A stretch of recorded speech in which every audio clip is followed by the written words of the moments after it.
Reflexión de la obra de Mori Hiroshi, de María Teresa Díaz Cardama Alfonso, María Serrano Rivadeneira y Andrea López Núñez.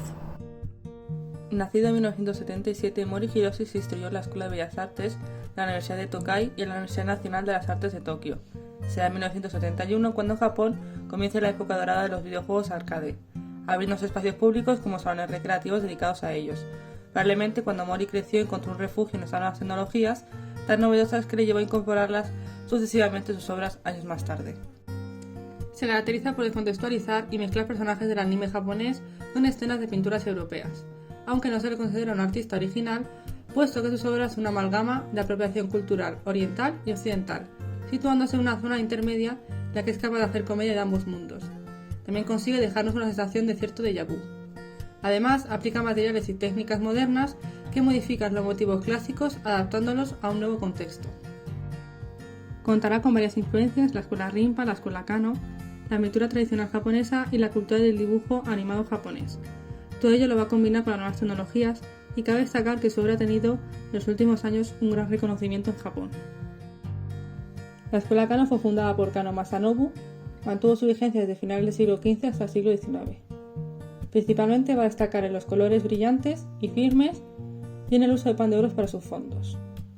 Aquí hemos puesto dos imágenes, una en la última cena de Mori Hiroshi y la otra de ciruelos de Kano Sanraku, la cual pertenece a la escuela. Lo hemos hecho para que se pueda ver de una manera mucho más clara qué influencias ha tomado Mori Hiroshi de la escuela. Los elementos de la escuela Rinpa van a ser japoneses tanto los abstractos y decorativos diseños como la elección de los paisajes. Van a utilizar colores brillantes en sus composiciones y también destacan por la utilización del pan de oro sobre superficies planas. El movimiento superflat también va a estar muy presente en sus cuadros, el cual consiste en combinar las formas comerciales de la cultura popular japonesa junto con la bidimensionalidad de su pintura y las expresiones actuales de la cultura. Las dos obras que vemos aquí, una de ellas son Los lirios de Ogata Korin y la otra pertenece a la serie de Santos de Mori Hiroshi. Otra de las influencias va a ser el Team Lab, el cual se dedica a investigar las vinculaciones entre el arte, la tecnología, el diseño y la naturaleza, con el objetivo de explorar la relación de los individuos con el mundo que les rodea. Mori toma de influencia este colectivo artístico en algunas de sus obras para otorgarle mayor sensorialidad. Por ejemplo, en la Mona Lisa mezcla todos los elementos característicos del Team Lab para darle ese carácter tecnológico a la obra. La gran ola de Kanagawa, de Hokusai perteneciente al estilo Ukiyo-e, la vamos a ver representada repetidamente en obras de Mori.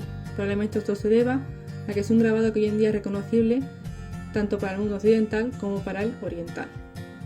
Un ejemplo de esto es la Anunciación.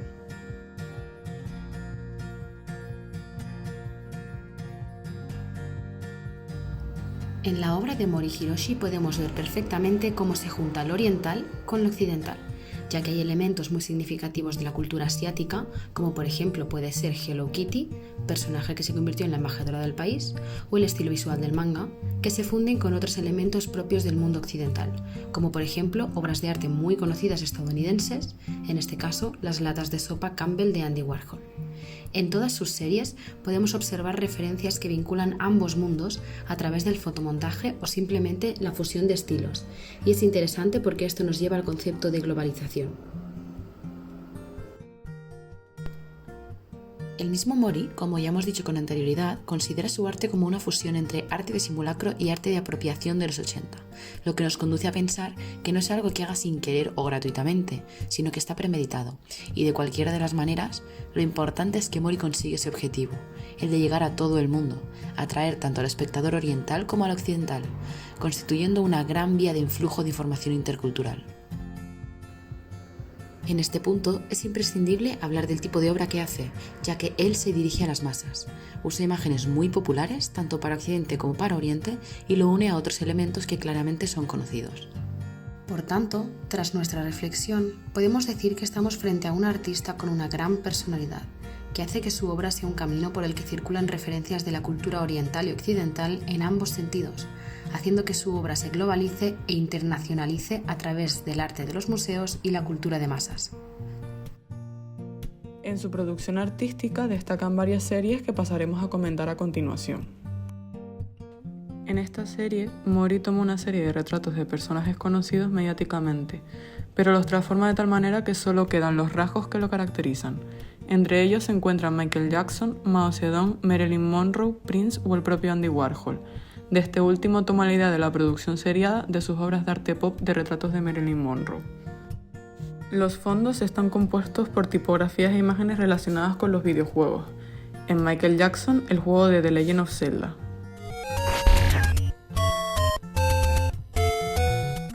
En la cara de las personas aparece un título que le tapa los ojos, haciendo referencia a la frase de Game Over cuando finaliza un videojuego. Quizás esto puede deberse a que al haber fallecido, su juego ha acabado. Tanto en Elizabeth Taylor como en Andy Warhol se hace referencia a Super Mario Bros. 1.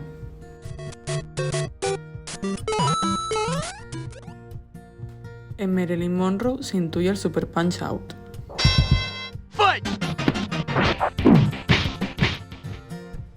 Las latas de sopa siguen el mismo esquema que las latas de sopa Campbell de Andy Warhol, pero Mori las modifica incluyendo motivos japoneses como pueden ser Hello Kitty y Doraemon, o también de franquicias mundialmente conocidas como pueden ser Facebook o Lego. Esto le facilita un mayor contacto de la cultura occidental como de la cultura oriental. Aquí opta por coger la imagen de Mickey Mouse, dibujo animado reconocible en cualquier contexto, incluso haciendo de que su silueta se disuelva en el fondo. Repite de nuevo el uso de videojuegos para la constitución de la imagen. Al maximizar las series, observamos que el Mickey Mouse está realmente formado a base de pequeños fragmentos de videojuegos. Usa elementos de videojuegos clásicos como el sprite, que hace referencia al tipo de diseño que configura la imagen del famoso ratón. Tanto en esta serie como en la anterior se están analizando iconos que a nosotros nos permite una fácil identificación. Aquí vemos una vez más esa mezcla de Occidente con Japón. El J-pop es música japonesa de los años 20 a los 80. Los personajes de esta serie están realizados en un formato de anime, pero a pesar de ello nos recuerda a Liechtenstein por la manera en la que han sido tratadas las líneas, además de la utilización del cómic o manga. También vemos los bocadillos como una tipografía que nos recuerda de nuevo a Liechtenstein. En esta serie se basa en el anime para los personajes representados. La decoración que se ha utilizado para realizar los fondos nos recuerdan a las interferencias de una televisión.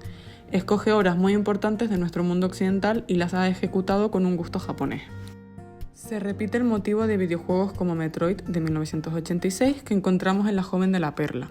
Este videojuego se podía jugar en la NES, Nintendo Entertainment System, de la cual vamos a encontrar el nombre en algunas obras como Nitedom, que de nuevo volvemos a ver en La Joven de la Perla.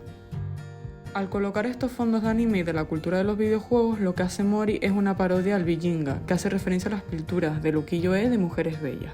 Aquí vemos la típica característica de su producción artística, la parodia e ironía a la cultura oriental, pero también a la occidental.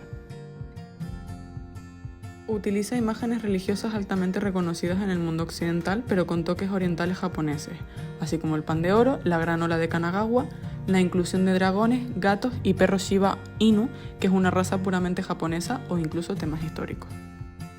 En la Anunciación encontramos la utilización de ese pan de oro que nos recuerda a las escuelas Kano y Rinpa, al igual que la granola de Kanagawa de Hokusai, que encontramos tanto en el primer plano como en el fondo.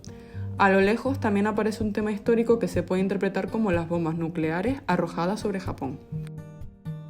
Lo que más llama la atención son las armaduras de samurái, además de que está realizado suavemente en formato anime.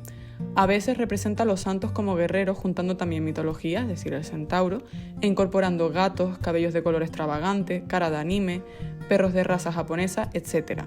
Estas mismas armaduras las vamos a poder encontrar en animes como Saint Seiya. Aquí lleva a cabo el proceso a la inversa. En una imagen oriental incorpora elementos que nos son familiares en el mundo occidental, como sucede con el payaso característico de McDonald's. Muestra su interés y conocimiento de ambos mundos y los fusiona de manera que no resulta desconcertante.